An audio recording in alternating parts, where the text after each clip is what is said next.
Están con nosotros Paulina Fachín y Nancy Arellano, ambas son venezolanas, ambas han sido activas en los últimos años en la lucha contra el régimen de Hugo Chávez primero y de Nicolás Maduro hoy. Bienvenidas. Gracias. Y iba a estar con nosotros, no sé qué le pasó al congresista, el excongresista Rimarachín, ¿no es cierto? Se perdió en el camino, no sé qué le pasó. O sea, nosotros nos dijeron que iba a venir alguien a defender a Maduro. Y... Bueno, no puedo, pues voy a tratar, pero bueno, no sé si pueda, pero lo que sí les digo es... Creo que defender a Maduro ahorita es perderse en el camino, entonces tal vez eso lo entendió en el camino. Puede ser. Pero, es decir, yo pregunto lo siguiente, ¿por qué la oposición tomó la decisión de no ir a la convocatoria de la Asamblea Constituyente? Es decir, porque se ha usado argumentos, yo el otro día revisaba la Constitución no dice, en la Constitución vigente en Venezuela, la Constitución bolivariana esta, que el presidente no puede convocar. El presidente sí tiene la capacidad de convocar una constituyente. Hay dos pasos, o sea, el tema es que el artículo 347 establece que el pueblo es el depositario de la soberanía, ¿no? De la soberanía. De la soberanía. Es una declaración genérica, ¿no es cierto? Y por tanto puede convocar a una Asamblea Nacional Constituyente. Así lo dice. Después el 348 te dice es quienes pueden ejercer la iniciativa, porque obviamente el pueblo es una entelequia. Si yo digo que el pueblo puede convocar allá, ¿y cómo convoca? O sea, ¿quién es el pueblo? ¿Cuántos son el pueblo? Dice, el presidente dice. El presidente puede ejercer la iniciativa de convocatoria. Fíjate que antes te dice convocar, pero después te dice iniciativa de convocatoria. Es decir, yo digo ahorita, Nicolás, vamos a bajar a tomarnos un café. Y tú me dices, no, yo puedo lanzar mi iniciativa. Pero para que este pueblo pueda hacer algo... Claro, pero en ninguna parte dice que tiene que haber un plebiscito, un referéndum previo no para... leer un artículo nomás. O sea, eso es como que tú me digas a mí... Claro, pero no dice, pues debería decir, la condición para que se realice una modificación constitucional o una asamblea constituyente es... que se convoque un plebiscito que lo autorice y la gente vote por sí o no. Eso no dice. Pero sí dice, dentro de los mecanismos de consulta y de participación popular está el referendo y dice en qué materias será llamado a referendo el pueblo y que esa es la forma de participación directa de la democracia participativa y protagónica que se plantea también en los principios fundamentales. Es decir, o sea, nosotros no podemos leer la Constitución nada más con 1 o 2 artículos. Y además, claro, o sea, tú que eres abogada, que sabrás más que yo de ese tema. Claro, pero, o sea, yo sinceramente no entendí. Si ustedes tienen, o sea, si la oposición tiene mayoría, si ya le ganó el Congreso, claro, ¿no pero es cierto? Y las bases comiciales. Convoca una, y si tú tienes una mayoría, como se supone que es abrumadora sobre Maduro, lo barres, pues, en su propia constituyente. Por eso, convocada por él, como a Pinochet se le ganó en su plebiscito ese sí, pero es que ya nosotros lo hicimos el 5 de diciembre del 2016 y le ganamos con 113 diputados y le ganamos con 14 millones de votos. Entonces, o sea, ¿qué hacemos nosotros? Desconocemos esos 14 millones de votos, desconocemos y le damos una espalda a estos 113 diputados. Bueno, el TCJ lo desconoció, de hecho. Entonces, nosotros vamos a apoyar lo que estamos denunciando, que es el desconocimiento del Tribunal Supremo de Justicia a lo que es el Poder Legislativo, que es lo que inició estos ya más de 130 días de huelga, de muertes, de la gente con coraje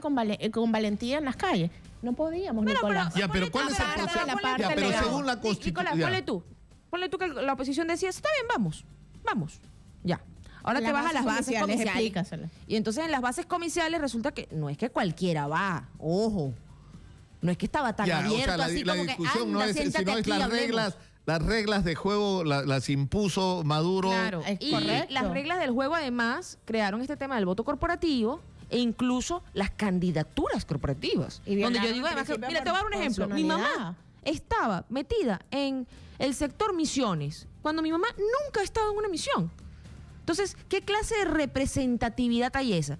Es decir, la representación en la constituyente no era solamente la directa, sino una representación. No fue directa. No fue directa. Ni siquiera las candidaturas. Y eso viola la Constitución porque las elecciones en Venezuela son pero entonces ya, ¿cuál es la solución que tiene política a la crisis de Venezuela? Porque, o sea, tú tienes un Congreso donde hay una mayoría de la oposición que ¿qué atribuciones tiene? Ninguna. Según el TCJ, ninguna. Pero tú tienes todas. Pero no, las tiene todas las que la Constitución establece.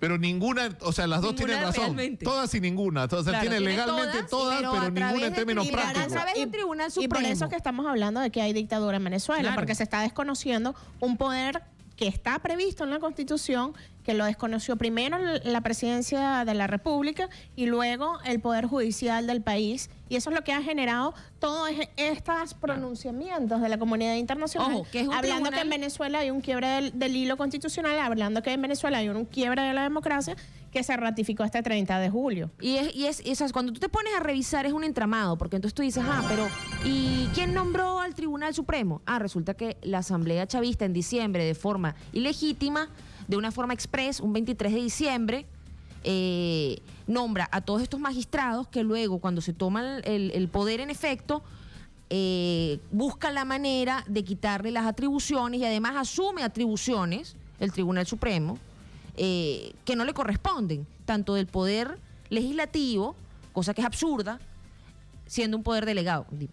Sí, me dicen que ha ocurrido un crimen en San Miguel. Giancarlo Andía está ahí. ¿Qué pasó, Giancarlo? Cuéntanos, por favor.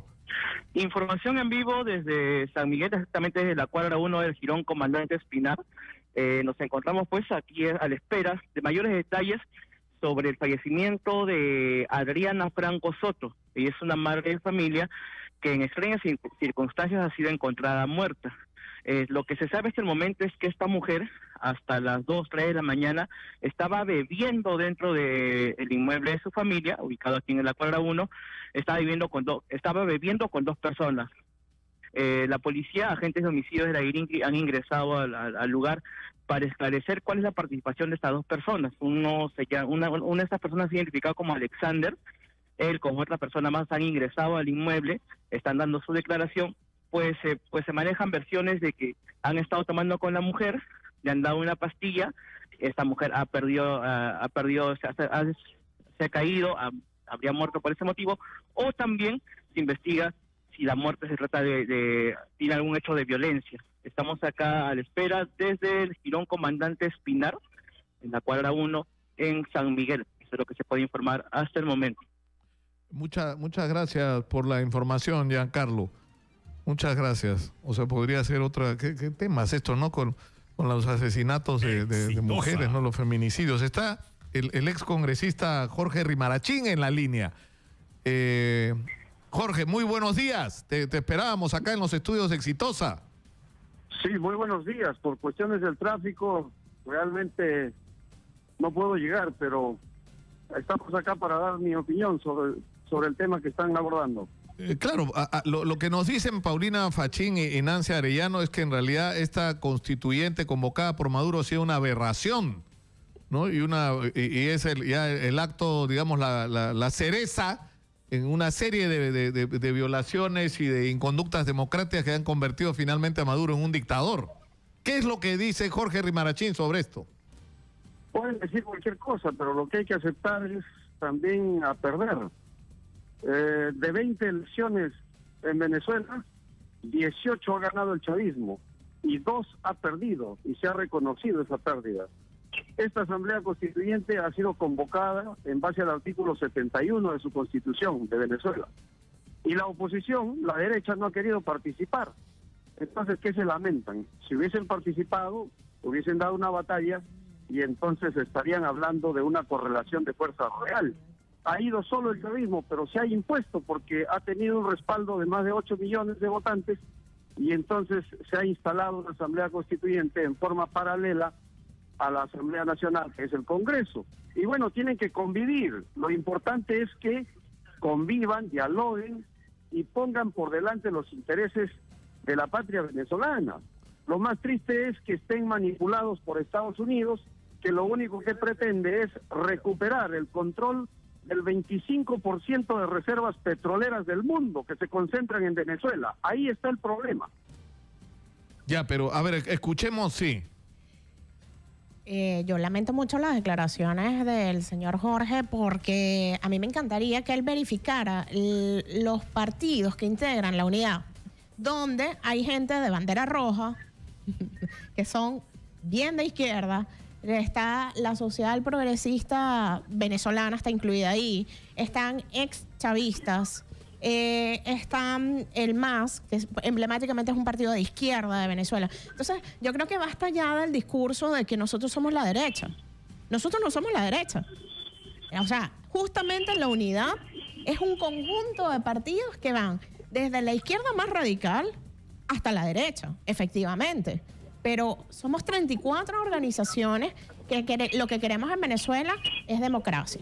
Eso por una parte. Es decir, ustedes dicen Venezuela no está partida entre la derecha y la izquierda. La derecha con la unidad de la oposición nada. y la izquierda es representada En por No, y Maduro. dentro de la Absoluto. gente que comulgamos con la unidad, nos Exitosa. caemos a gritos, nos peleamos, disentimos, etcétera. Pero Porque estamos esa es la claros en que democracia. hay un piso de tolerancia. Ya, pero que la es irrenunciable. interrogante que plantea Rimarachín La- y que yo les planteé hace un rato. Pero, espera, bueno, y un segundo, y otra que cosa. ustedes no quisieron ir a la constituyente y que Sí, ahora se era quejan. primero que el señor Rimarachín- Es absurdo utilizar el discurso del imperio y que Estados Unidos quiere el 25% de control.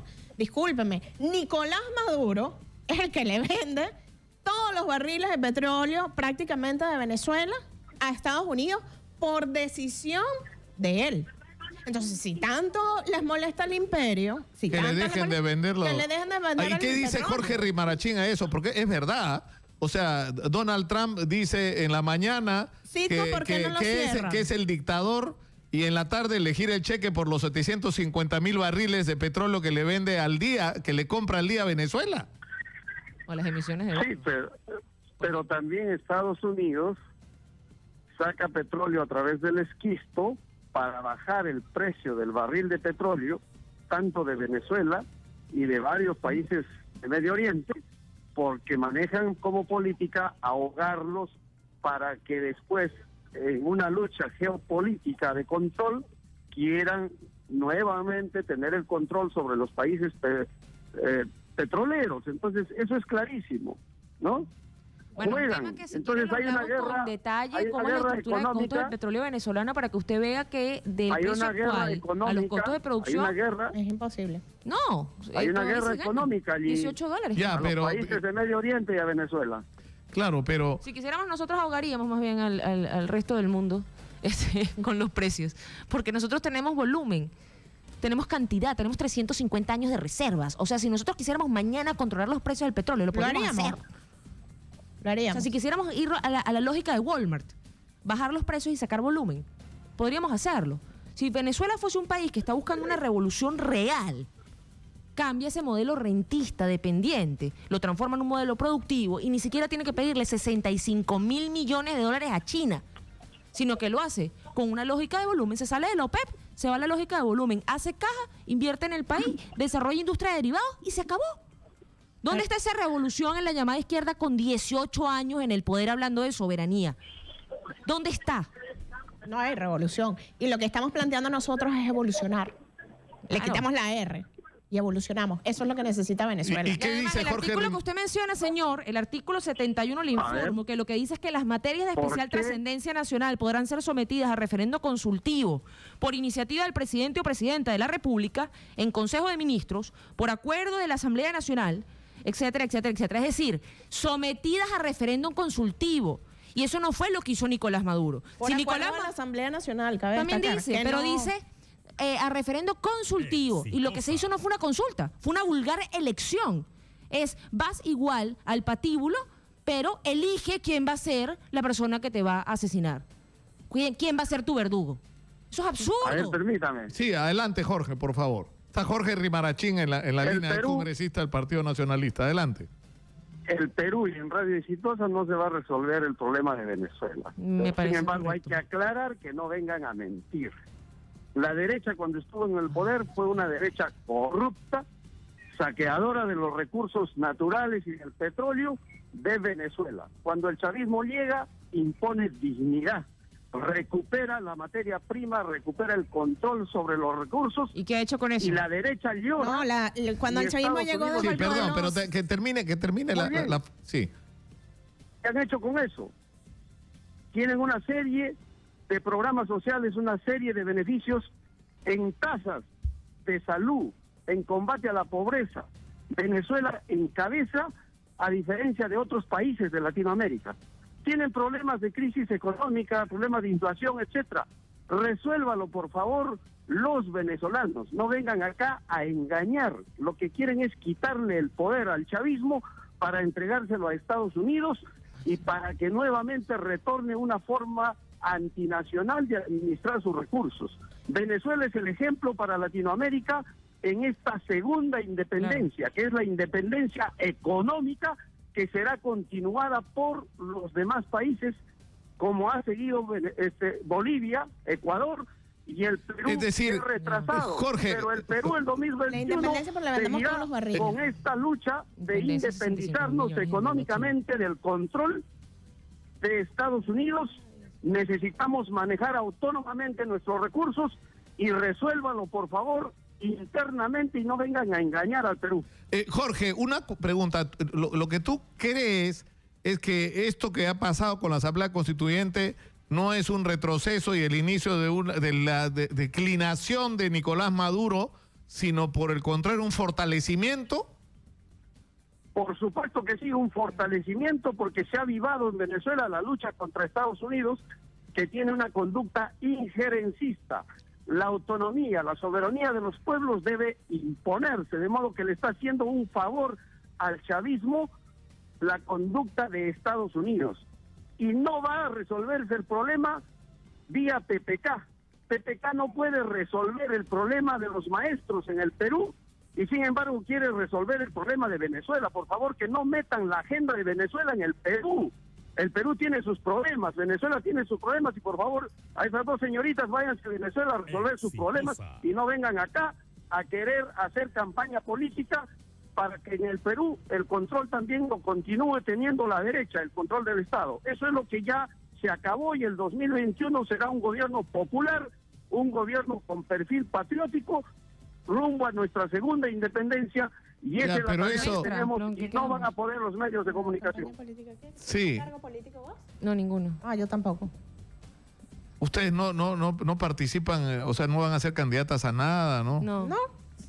No podemos ser candidatas a nada, entonces no sé de qué campaña política habla el Claro, yo señor. no podía participar en la constituyente por tener doble nacionalidad, porque tengo nacionalidad española, porque mi mamá es inmigrante. Y yo Entonces, la tampoco verdad, sí porque estoy tengo residenciada en particularmente- el Perú, entonces tampoco.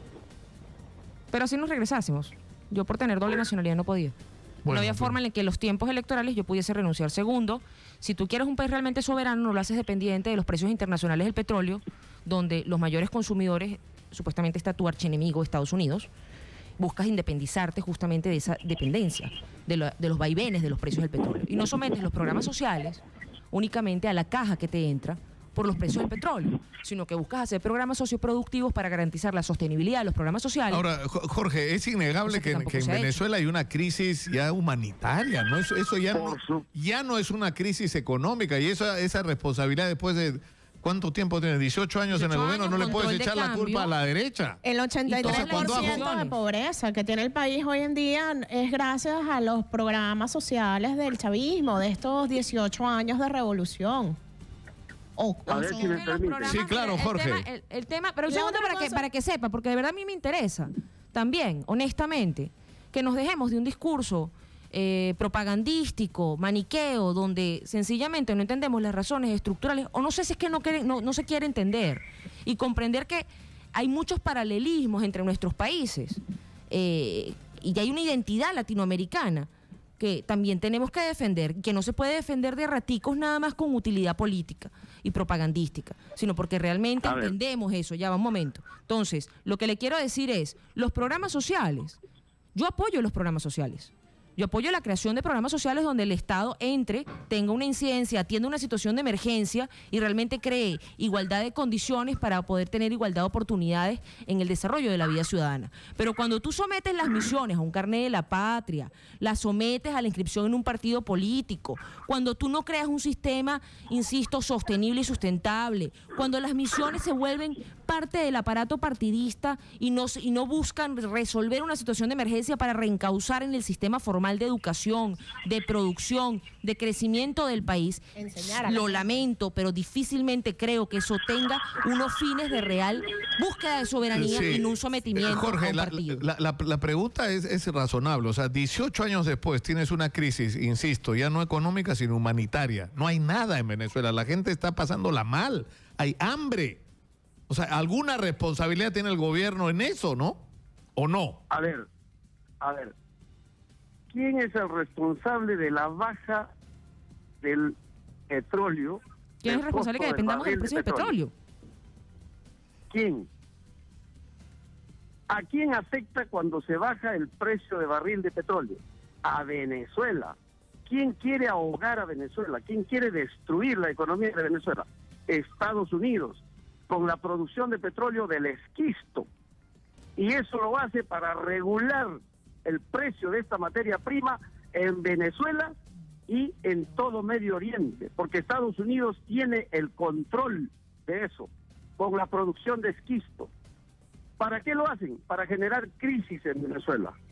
Yo sí creo que la discusión en Venezuela debe ser cómo fijar estrategias para consolidar una independencia económica que permita virar de la producción y control solamente del petróleo a otros terrenos productivos. Pero eso es un tema de la agenda propia de Venezuela. Ya pues, pero Jorge, pero 18 años después está gobernando, no tienes que poder decir, a ver, ¿qué vamos a hacer para diversificar productivamente a Venezuela? Pues no te pases. Esa fue la que prometieron. También fue 18 años, pero que el pueblo defina en las ánforas el futuro político de ellos. Bueno. Ahora, tenemos que... corren de las ánforas? Pero ¿por qué, señor Jorge? ¿Y qué opina usted sobre la injerencia directa, pública, notoria del gobierno de Cuba en Venezuela? Porque se habla, según usted, solamente ha habido injerencia del imperio donde nosotros le vendemos todo el petróleo y donde los corruptos tienen todas las cuentas allá, y las casas y los carros. Pero, ¿qué opina usted de la injerencia de Cuba? A ver, también de la injerencia de Rusia, de Irán y de China, que han puesto portaaviones al frente de la costa de Venezuela para proteger. Se ha vuelto a la guerra fría, se ha vuelto al equilibrio. Es que tiene que haber un equilibrio. Usted quiere todo para Estados Unidos. Bueno, ahí está Rusia ahora porque le pone el freno también. Bueno, se ha vuelto vía Venezuela, estamos volviendo a la época de la Guerra Fría. Bueno, es que se trata de la repartija de las riquezas y las materias primas del mundo. Bueno, y los pueblos tenemos que reclamar su soberanía. Bueno, tenemos que terminar lamentablemente por hoy, pero yo creo que este debate vale la pena. Vale la pena, sinceramente, porque tenemos mucho que aprender. No solamente un tema de solidaridad, porque finalmente somos parte, y además es, digamos, era el legado de Bolívar, ¿no es cierto? Somos una nación. Muchas veces se ha dicho ese tema, ¿no? De que los pueblos hermanos y todo este cuento, ¿somos hermanos para qué? Para la foto nada más en la CELAC, para la foto nada más en la comunidad andina, ¿para qué somos hermanos? No, la otra cosa, Nicolás, es que en Venezuela sigue viviendo una gran cantidad de peruanos que también están siendo afectados por esta crisis humanitaria. Y esta crisis humanitaria que ha hecho que los venezolanos tengamos que huir de Venezuela, pregúntale a las autoridades migratorias cuántos venezolanos entraron por Tumbes el fin de semana. Entonces, ¿cuántos venezolanos hay en el Perú ahorita? Nosotros ¿50.000? No, estimamos que debe haber unos 40.000. Muchísimos de los que entran, muchísimos de los que entran siguen a Chile y Argentina. Pero, o sea, nos hemos convertido en un problema regional y lo entendemos. Claro. Y lo entendemos. Ojo, y en Venezuela hay 150.000 peruanos todavía. Sí, tenemos que terminar por hoy con esta secuencia. Vamos a ir a muchas gracias a nuestras invitadas. Y muchas gracias a Jorge Rimarachín, una pena que no pudiera estar acá en los estudios. Eso ha sido interesante, conversar por supuesto, y queda pendiente para la próxima semana, porque hay que seguirla, como se decía en el colegio, la vamos a seguir la próxima semana. Vamos a ir a la pausa y tras ella vamos a regresar para hablar de la crisis que se ha generado en las cevicherías, en los restaurantes de comida marina con el tema del limón y por el otro lado con el precio del pescado. De ese tema vamos a hablar que nos interesa a todos, es parte de nuestra identidad nacional y nos la están afectando grave.